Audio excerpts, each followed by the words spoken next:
구독, 알림 설정까지 부탁드립니다. 오늘도 우리 사는 이야기 찾아주셔서 감사합니다. 사연자분이 보내주신 이야기 시작해볼게요. 안녕하세요. 저는 대구에서 요양보호사로 일을 하고 있는 50대 주부입니다. 저는 시집살이를 엄청 심하게 했었어요. 20살이라는 나이에 뭣도 모르고 지금의 신랑이랑 결혼을 했고 밑으로 아들 하나에 딸 2명을 키우고 있어요. 저희 아들은 어렸을 적부터 본인 아빠를 엄청 잘 따르기도 했고 아빠가 좋아하니 친할머니도 좋아해서 주말이면 시댁에 자주 갔었습니다. 시댁에 가면 저는 늘 부엌에서 음식을 해서 가져다 주기 바빴습니다.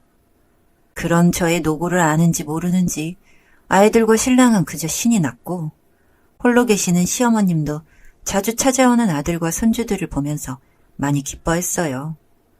저 하나만 빼고 다 행복했던 거죠.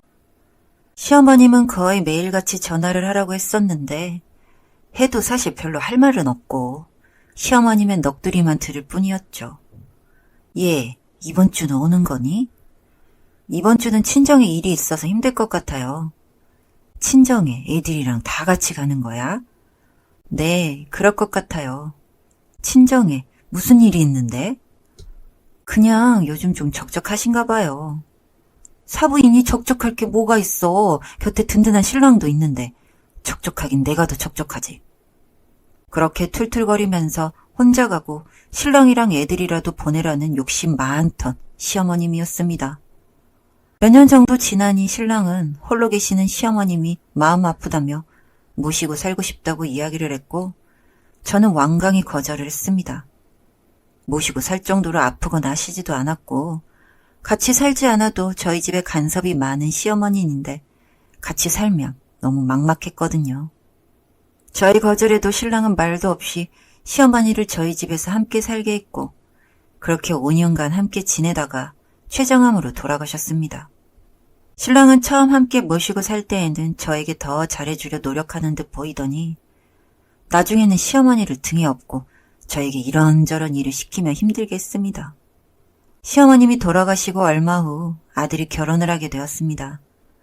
아들이 결혼을 하겠다고 데리고 온 며느리는 정말 참하다는 말이 딱 맞는 사람이었습니다. 집에서 얼마나 사랑을 받고 자랐는지 얼굴에 구김살도 없고 인사성도 바른 정말 잘 큰 엄친딸 느낌이었어요. 상견례를 할 때에도 사돈댁이 조용조용한데 대화할 때 말하는 단어 하나들부터 교양이 느껴졌습니다.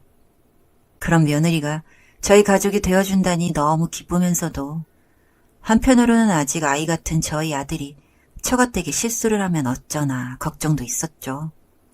결혼을 하고 나서 저희 며느리는 매번 저에게 전화가 오고 주말마다 저희 집을 찾아오곤 했습니다. 그러면서 조곤조곤하게 어찌나 말을 잘하던지 저한테 일이 너무 힘이 들진 않은지 늘 걱정을 해주고 제가 쉴 수 있게 저희 집에 올 때면 늘 먹을 것을 한가득 사와서 며느리가 사온 음식으로 요기를 하고 저는 간식이나 저녁 술상을 자주 봐줬습니다. 제가 무리할 것 없다고 말을 했지만 며느리는 본인이 좋아서 하는 일이라며 저에게 걱정 말라 말했고 저는 그 말을 그대로 믿어버렸어요. 그렇게 1년 정도 지난 날이었습니다. 아무래도 며느리도 들어왔고 장남인 아들이 제사를 나중에 맡아야 할 텐데 제사 때 할 게 한두 개가 아니더라고요. 그래서 제가 제사를 간소하려고 신랑과 아들 내외를 불러서 이야기를 했습니다. 이번에 며느리도 들어왔으니까 제사를 좀 간소화하려고 해. 제사를 간소하다니 당신 무슨 말이야? 사실 제사도 매번 내가 하는 거였으니까 예전 그대로 했던 거지. 집에 며느리도 새로 들어왔고 일까지 하는데 지금처럼은 무리야. 여보, 시대가 바뀌었어도 이건 아니지. 엄마, 우리가 잘 챙겨 살 테니까 그건 좀 아닌 것 같아. 왜들 이래? 제사 때 손 하나 까딱 안 하는 사람들이? 그리고 누가 제사를 다 없애자고 했어?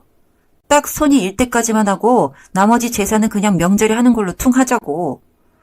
오호, 이 사람이 퉁이라니? 그리고 가능하면 명절에 전이나 나물 같은 건 사서 할 거야. 신랑은 도리가 아니라며 자리를 박차고 나갔고 아들 레오와 저 세 사람이 우두커니 앉아 있었습니다. 아들도 뭔가 결혼을 했으니 제사도 본인이 지내고 어른된 도리를 하고 싶었다고 하는데 왜 평소에 안 하던 걸 결혼하고 하려는 거지.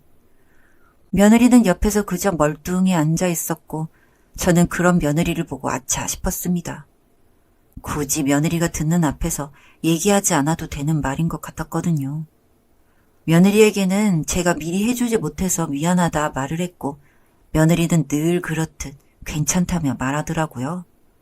신랑은 그 이후 첫 제사 때 본인이 도리를 다하겠다며 제사 준비를 하는 듯 하더니 결국 아들 내외에게 연락을 했고 제가 사우나에 가서 신나게 시간을 때우다가 집으로 들어갔는데 며느리 혼자 전을 부치고 있고 두 남자는 거실에서 콩나물 바구니를 앞에 두고 TV를 멀뚱히 보고 있었습니다.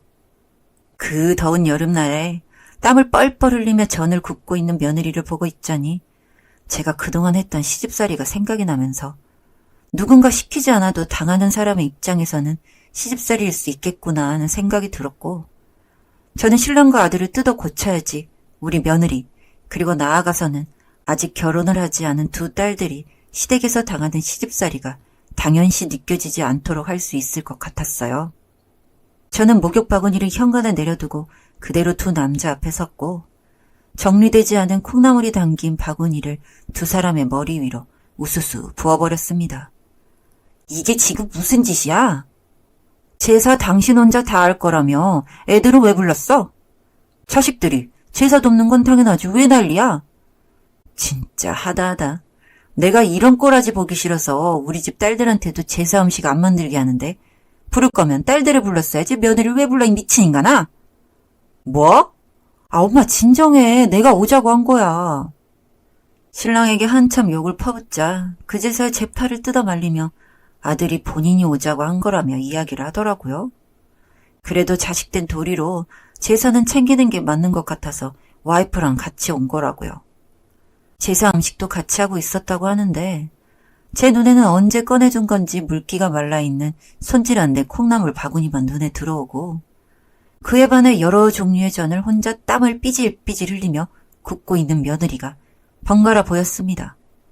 며느리는 그런 소란 속에서도 안절부절하기만 하고 아무 말도 못하고 있었고 아들은 그런 며느리를 보면서 우리가 오고 싶다고 한 거잖아. 맞지?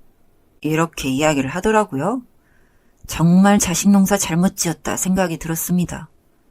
소란 끝에 아들네에는 보냈고 신랑과 둘이서 이야기를 하는데 신랑이 저더러 유난 떨지 말라고 하더라고요.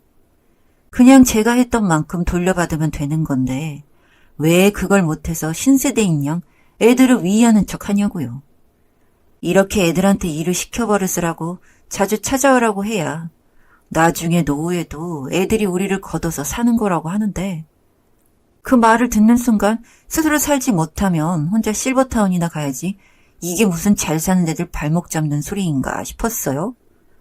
그리고 며칠 뒤 저는 아들네를 불러들였고 신랑이 듣는 앞에서 이야기를 했습니다.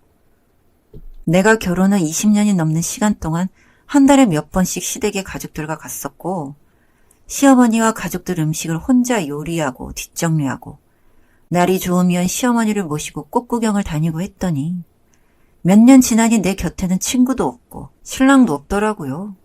신랑은 없고 그 시어머니의 아들과 제 아이들만 있을 뿐이었거든요. 이 이야기를 하니 신랑은 듣기 싫은지 자리를 박차고 나가버렸고 아들은 어쩐지 복잡한 표정이었습니다. 저는 며느리의 손을 꼭 잡고 말했어요. 민석이 와이프로 살고 나중에 생길 아이들 엄마로 사는 걸로 충분하니 애쓰지 않아도 된다고요. 살다가 둘 문제로 싸워야지 시댁이나 처갓댁 문제로 싸우면 서로 감정만 상하고 그러면 골이 깊어지기 마련이라고 했습니다. 아마도 저는 며느리가 아니라 그 시절에 저에게 하는 말이었는지도 몰라요. 나중에야 아들은 저에게 찾아와 그동안 엄마가 힘들었던 걸 몰라보고 와이프도 힘들게 하려 해서 미안하다며 사과를 했습니다. 이후 신랑이 저나 며느리에게 일을 시킬 때마다 아들이 먼저 움직이고 주방으로 갔고 그런 모습을 보며 저희 신랑은 탐탁치 않아 하며 며느리에게 훈계를 하기도 했습니다. 물론 제가 그럴 때면 며느리 손을 잡고 자리를 획 나가버려서 끝까지 말을 한 적은 없지만요. 이런 저의 모습을 보고 딸들도 아들도 다 제 편을 들어주고 이러한 여론 때문인지 요즘은 신랑도 제법 집안일을 돕고 있습니다. 30년 넘게 멋대로 살아온 게 잘 고쳐지지는 않겠지만 저희 집에 며느리가 들어오면서 신랑도 가족들도 다 변해가고 있으니 정말 다행이다 싶어요. 제가 목소리를 내므로 인해서 이렇게 바뀔 줄 알았다면 진작 더 강하게 밀어붙이고 말을 할 걸 그랬어요. 이제와 후회하면 뭘 하겠습니까? 앞으로의 저희 가족을 위해 또 열심히 살아봐야겠습니다. 사연은 여기까지였고요. 우리 사는 이야기 시청해주셔서 감사합니다.